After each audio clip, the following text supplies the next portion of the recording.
Hello, hello. Good morning. All right, let's get started here.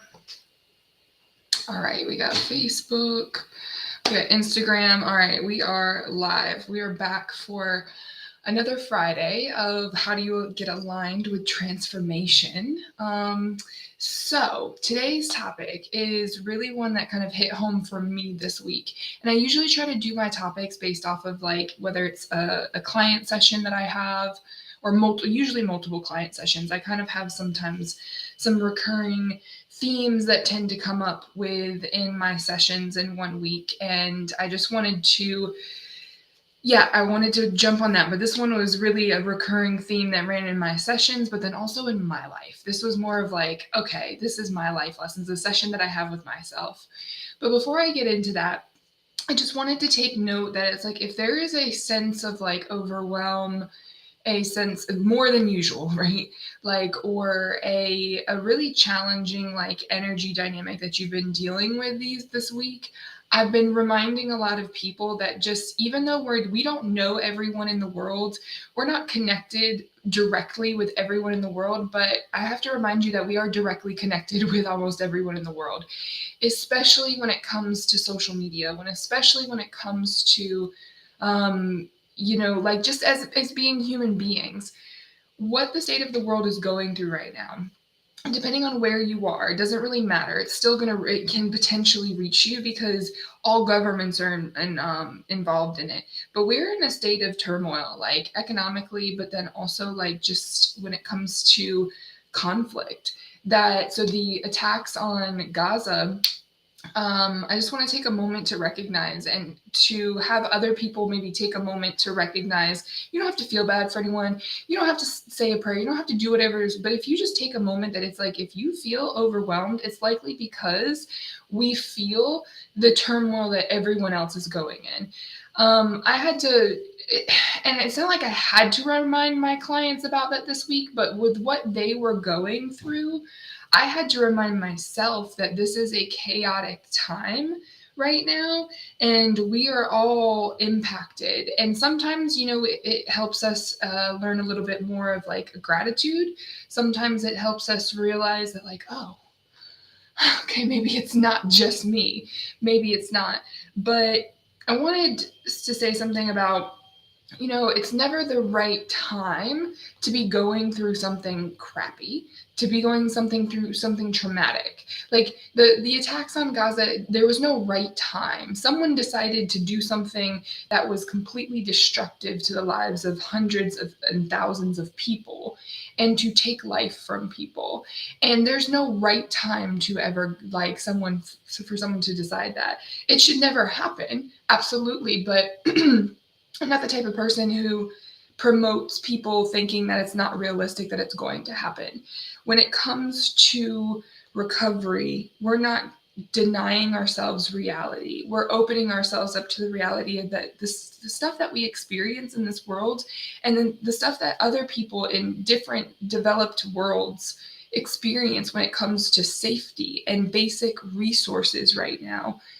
They're going through it. They are going through and experiencing something that maybe us as Americans, now it's up to you if you want to take this truth in, but us as Americans, we may never experience at one given point in time, because if a war breaks out, and which we have plenty of wars that have broken out in a covert way within our own country, is that it doesn't always impact our physical safety. It doesn't always impact structural and civil engineering concepts. It doesn't always impact us the same way that we see bombs being dropped in a different country and other, extremist organizations taking matters in life into their own hand. But it does affect us all. As a human experience, whether you don't know anything about or speak to it, you can feel it and you can sense it, which is why, what does that look like? So if you're kind of more sober in the world, someone like me, where it's like, I'm going to feel more overwhelmed. I'm going to have more on my mind. I'm going to find myself dealing with a little bit more intrusive thoughts. I'm going to be probably like feel a little bit more weighed down or fatigued and want to take a nap. a little bit more. Why? Well, because, well, maybe I have too much on my plate. Absolutely. But maybe it's not just my plate. Maybe it's the fact that I know all these things are going on in the world, and that is heavy in itself. And that's never not the right time to give yourself more credit and more room to just be like, you know what? Whatever problem I'm trying to solve right now, it's going to eventually be okay. It's going to work itself out. So I feel like that was kind of very loose soapbox to get on, but I just feel like it was also something that I need to recognize. There's a lot of destruction happening in the world right now, and towards populations and people that have really no responsibility towards how they stop the problem. They're just being traumatized during these people trying to obtain something, and it's causing negative and traumatizing effects in the world. So if you want to say a prayer, if you are that person, please say a prayer for the people in Israel, the people who are, honestly, even the extremists, because someone's got to pray for them so that they stop doing some stupid stuff, right? But just for you to take a moment to recognize that if you are having your own struggles today, that you might want to consider that the extension of where it comes from is because of a lot of other chaos in the world that you may not be even see just outside of your door. And to give yourself a little bit more awareness and compassion when it comes to how you tackle the things going on in your life. So I don't know if that's going to make sense to anyone, but I just feel like, my heart goes out to the people who are affected right now and who were living stable lives as of last week. And all of a sudden, it's now literally uprooted with any of the luxuries that they had now gone because of other people's power and wanting to be and have it taken from. So, okay. Now, I was going to say, we can kind of jump in more to the topic today, which is the right time. And so this is a topic, like I said at the beginning, is more about something that kind of pressed on for me this week. So I want to kind of go through, still trying to bring some structure to this talk, but what does the right time, and when is the right time to do anything when it comes to taking care of yourself, when it comes to taking on a project at your house? When is the right time? Well, as you guys probably already know, there is no right time. There are a lot of wrong times. And that's why I didn't want to focus on the wrong time, but I did want to make sure that we talked about what does the wrong time actually look like? And it's not exactly what you may think it is. The wrong time for, when I work with my clients and I ask them, what's the wrong time to do something? They're like, well, if it compromises sleep, if it makes me overwhelmed and da-da-da-da. And I was like, well, let's pause for a second. Why is when something makes you overwhelmed or makes you anxious, why is that automatically the wrong time? And they really can't tell me anything that I can't help them redirect and see a perspective of well, what if it was not the wrong time to do all of it? What if it was the right time to do some of it? And because the thing about overwhelm here, and this is something that I constantly have to remind myself of pretty much every day, and what my spiritual and my health practice looks like is making sure that I take the time to remember that I'm not taking on all of the problem. I'm not taking on everything every single day. I have to deal with everything, but I don't have to tackle everything. And so when we're overwhelmed, that's usually our body or our mind's way of saying whoa, whoa, whoa. And it's so generalized and also is not a blaring, sign in front of our eyes unless you're trained to see that. It's not a sign telling you stop. It's just telling you something to slow down, because when you're overwhelmed, we tend to be oh, okay. It's too much. But what happens is that this is your time where you slow down to the point where picking something, help is the only thing, doing something to cope, to take care of yourself, address a need, is the only thing that's going to get you out of that state of overwhelm. So when we talk about what the right time is, I put a pause on that for a second. Well, what's the wrong time? What is the wrong time? You're like, it's not an overwhelm. That's actually the right time disguised by your like your, not, it's not an overreaction, but your body is overwhelmed. Your mind is overwhelmed by the whole thing.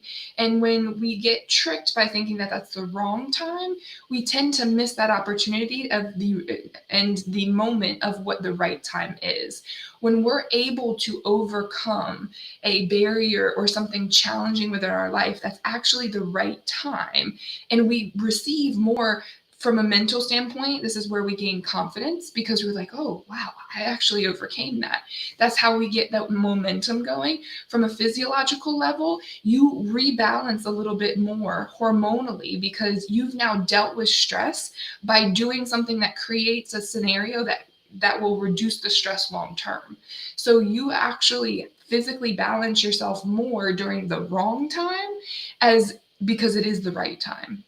So just something to consider when you first start out of like and listening to yourself, because I'll give you I'm gonna project a little bit into the future here. It's October.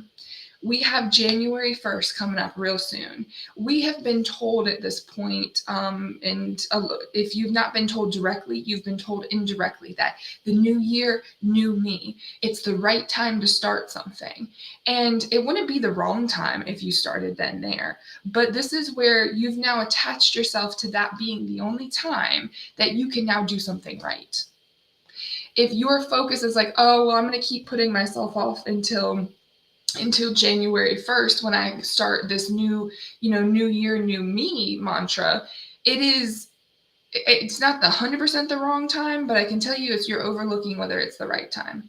Because the thing is that this is a lot. It's a two months between now and the end of the year when we start thinking that's the right time to invest in ourselves, that's the right time to do something different. And in that 2 months, not trying to be negative or scare you here, a lot can happen. As I started out this live today and taking notice that in one day people's lives change, in 1 hour that people's lives change because of someone else's right time, and that's one time. It takes one time for you to twist your ankle, and then those 2 months are really just they're not going to be something that you're going to be motivated for come January 1st. You getting yourself mentally in the space that every day, every moment that you have is the right time, is the only right time that there's going to be. So now let's talk about on the flip side, when I talk about my clients and I tell them, and I give them room, that when I'm talking with them, usually for the first couple of sessions that I work with someone, I'm gathering information about them. I am, giving them some, basically some trial homework for them to start to consider. Like, I don't ever tell them that it's due by the next session. I don't ever tell them that they have to do it in order to be my client. I tell them that when at the right time, it will be a priority for you to consider looking at this information and figuring out how you start to implement it in your life. Do you know why I have so much confidence in saying that? And yes, some of it comes from having years of practice. But at one point in my practice, I wasn't confident. So I stopped giving homework. At one point, I was not confident because I was dealing with imposter syndrome, that I stopped being and following up on homework that I gave, or I would forget it. And it's because if you do not believe that the right time is now at all times for you to do whatever it is that you want, then you will continuously delay you putting energy towards that. And in turn, you will get yourself further and further from what it is that you want your desired outcome to be.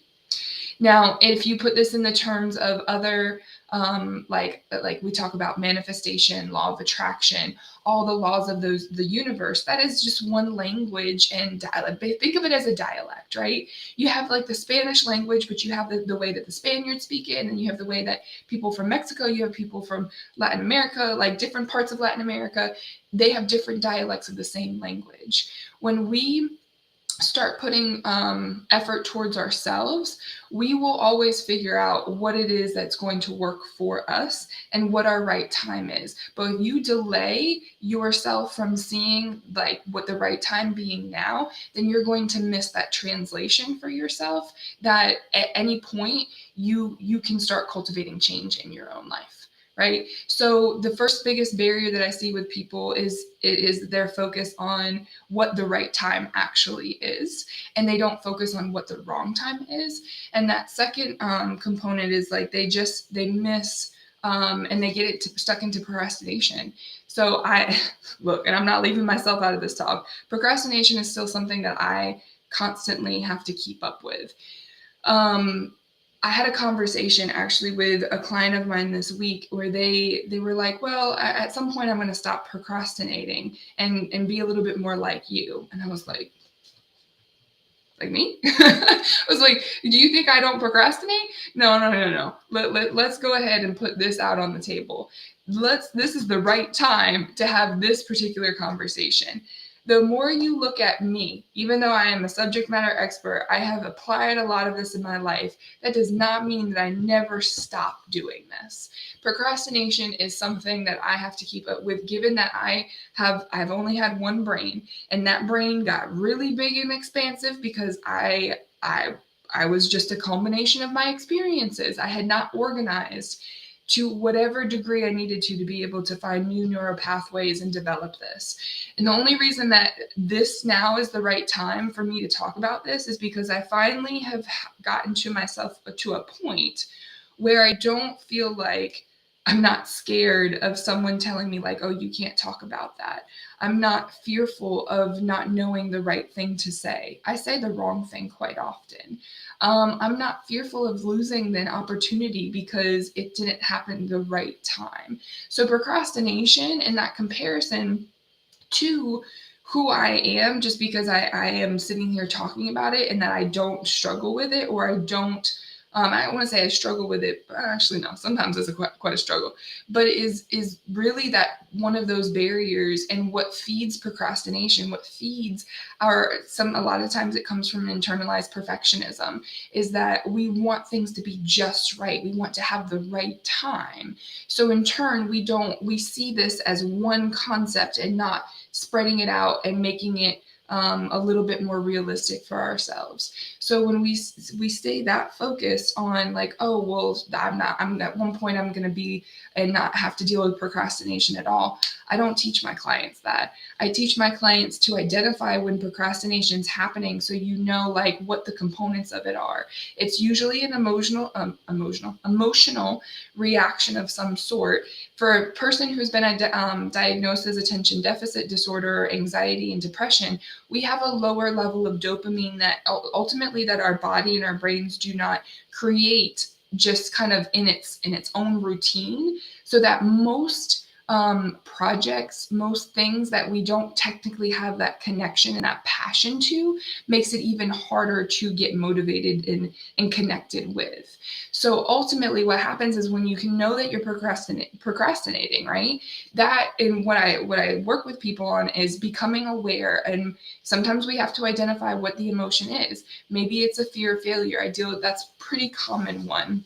I know I struggle with it quite a bit, is like, that fear of failure gets activated, like almost like, just a slight shift in the balance of who we are in the day that we have. It gets activated, and then our stress levels start to increase, and we start to get worked up, and we start to have this sense of urgency, and our brains are working too fast and we can't focus on it. And then it just goes too fast, very, very too quick, like way too quickly.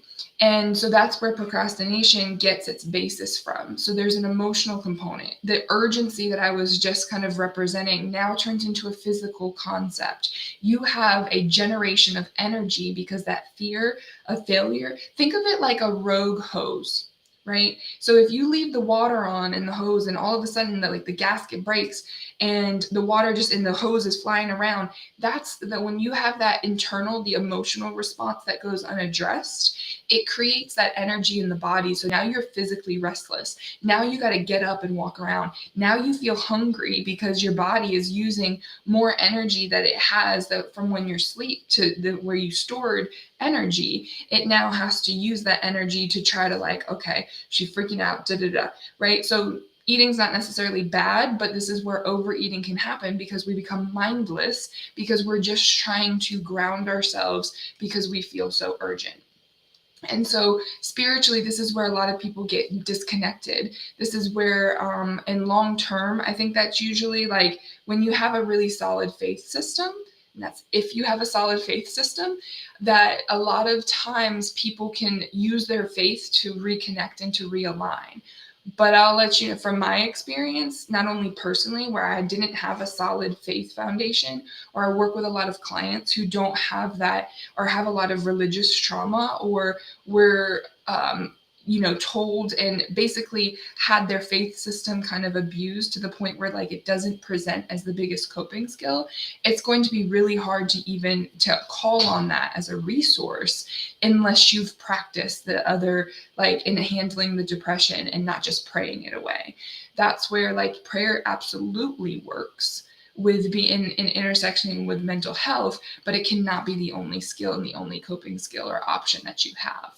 So that's ultimately if you are not in accessing the ideal of the right time being another time that's not now, you can ultimately look at procrastination, and procrastination is going to be how it manifests. Now, on my faith journey, I've also come to find that procrastination has a purpose.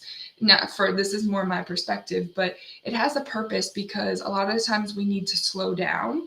That's ultimately what it happens is if we're oh, I'm procrastinating and you're not doing the work that you have to do, the whole point and what your body and your mind and your spirit are trying to tell you is slow down.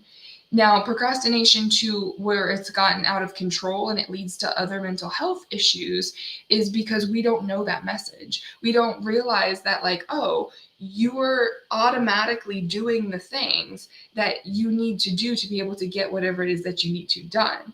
But what happens is since we don't have that particular message to be oh, the whole point is for you to slow down. That's why procrastinating, you're not doing what you're supposed to do, and looking at what is the best next step, that it tends to get overlooked. And because that emotional dysregulation is not as something that was a prominent lesson for us, usually comes from a parent. So they tried to teach us a little bit in school, at least where I'm from. But they definitely didn't do a thorough job with it. Maybe it's because they didn't know how to, but that's one of the biggest things that blocks people from seeing, procrastination is happening to you because it's the right time for it to happen. If you're not connected with that, figuring out okay, is this something that I really need to put my energy towards right now? Is this something that is this something that I need to prioritize? Because when we're procrastinating, we're not prioritizing the things that maybe we feel we should be doing, but we may be doing something that brings us a little bit more joy. But one of the missing components there is that we have no limit. And that limit is because our emotions have taken the driver's seat and we're ultimately not connected with how to balance doing something that we're not supposed to be doing, but at the right time, and then also re-engaging something that we really do need to be getting done or that we were trying to force ourselves to do. So that is one thing, when we're talking about the right time, procrastination happens quite a bit at the right time. Now, you don't want to fall on that long term because then you will have things get away from you. You will it can throw you into just a natural imbalance because you put yourself under more stress that likely you don't have a stress self-care plan to manage. But in therapy, this is kind of what we work towards constructing. So I think I missed the point of what I was got off on a little bit of a tangent. But one of my clients, kind of comparing themselves to me and what I appear to not struggle with in terms of procrastination is really, I've just found a way that I've used procrastination to work with me. It constantly helps me balance my progress that I've made, not only in the emotional, mental sense, but the physical sense, that because maybe if I don't pop up and get to the gym right away, that it's because I need some more rest. I played that game with myself this morning where I was like, oh, I'll just sleep in for 30 more minutes. I set my alarm early enough where I could get to the gym, get back home, get dressed, and get, prepared for this live with you all. In an ample amount of time, but I had to remember, like, I had 6 clients yesterday.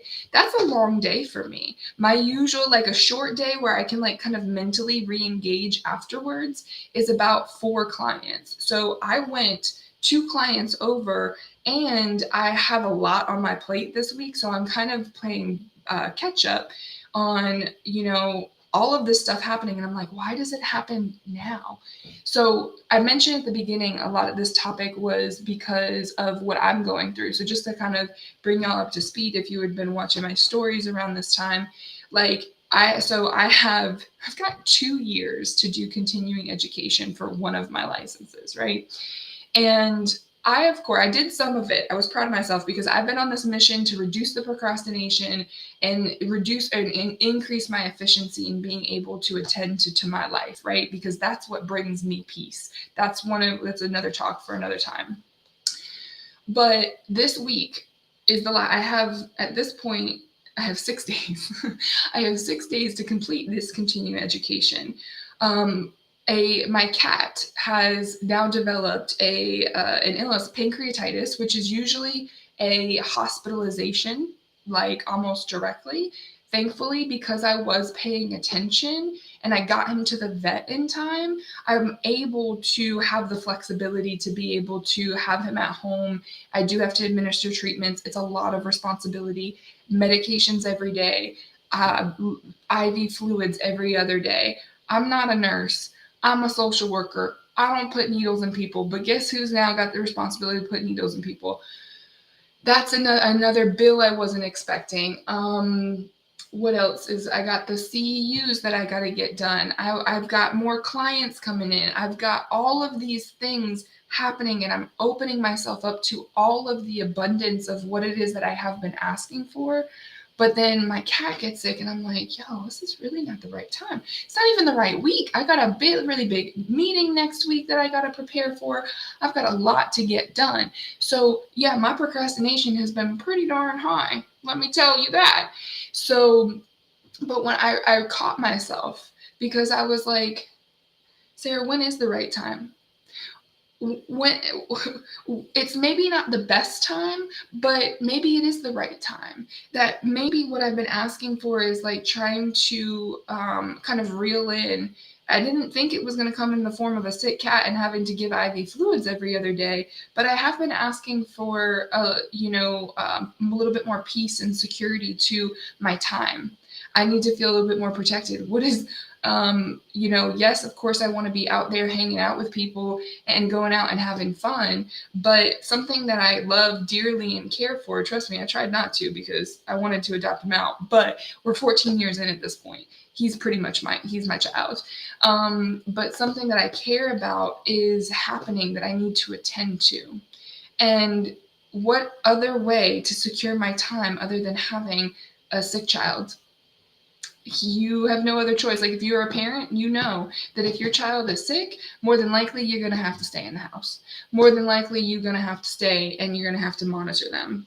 So it's never really the best time. No inconvenience to the things that you want is ever the best time, but it's usually always the right time.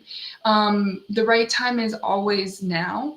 But to remember that, like in circumstances where if you are talking yourself out of like, no, it's not the right time, it's not this, why don't you break down what it is that you're talking about?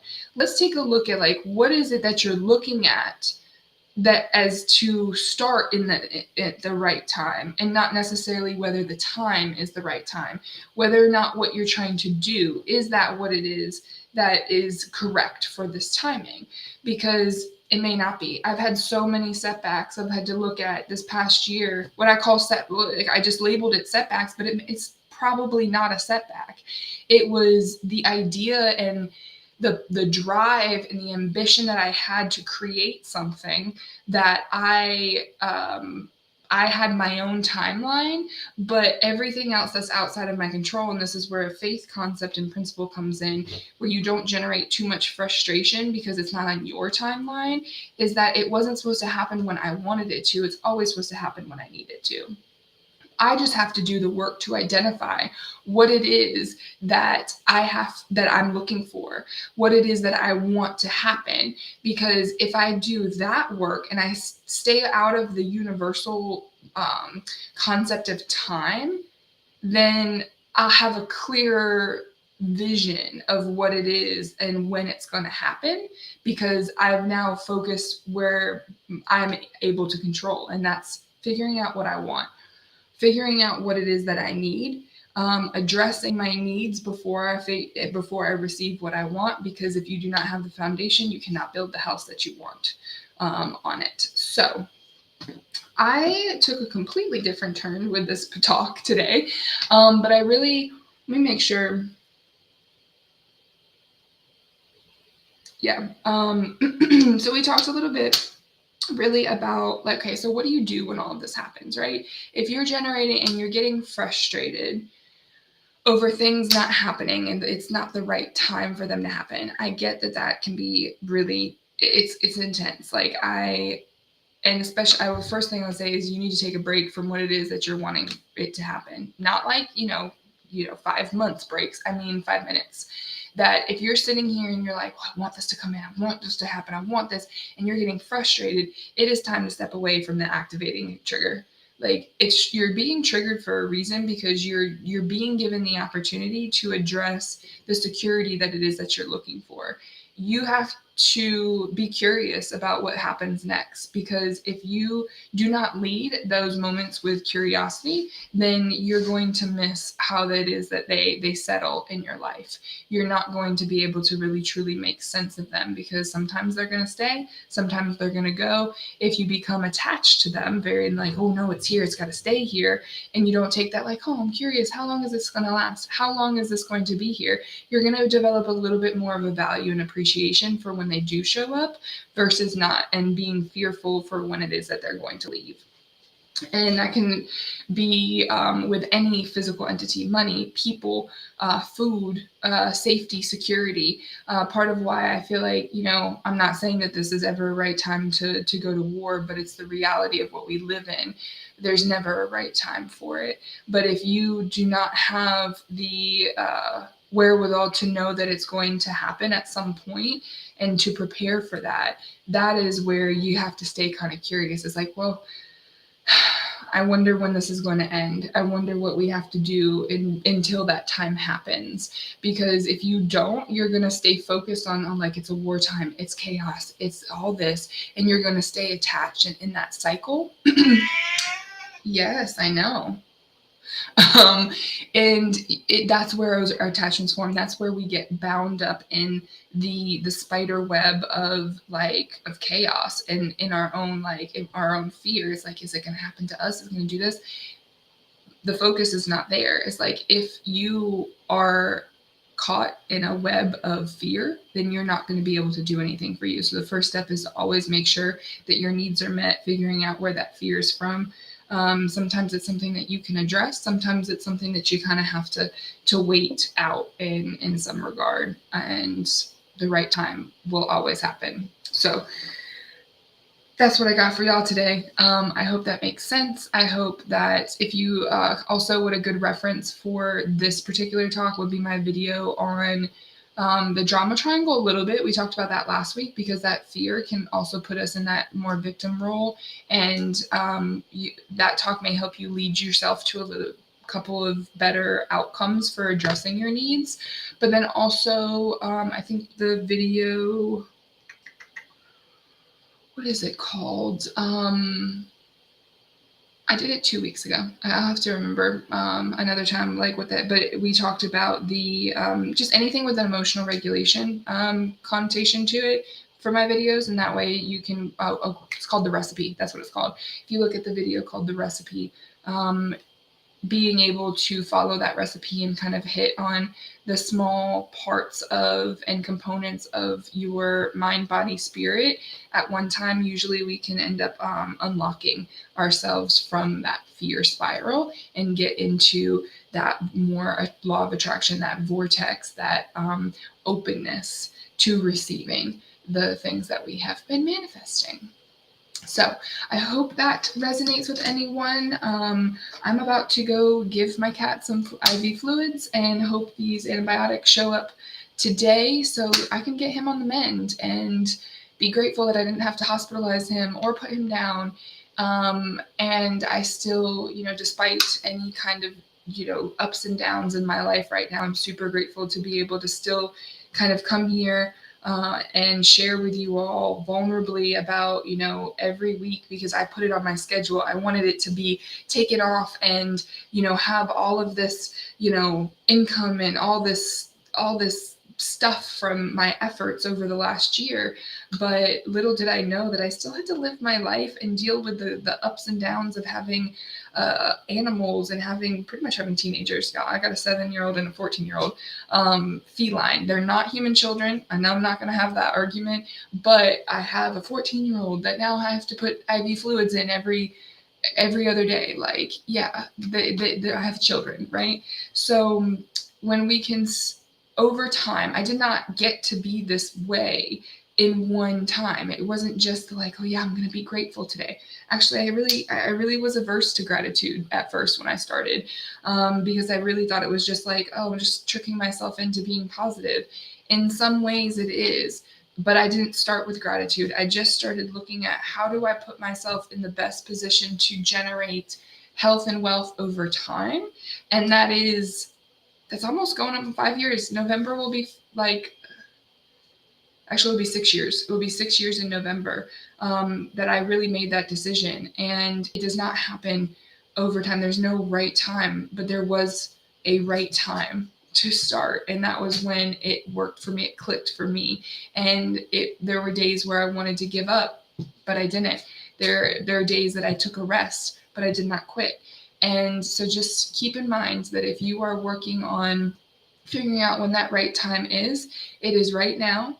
It is doing something small. It is doing something that aligns you with where you want to be, but you don't necessarily have to know what that looks like.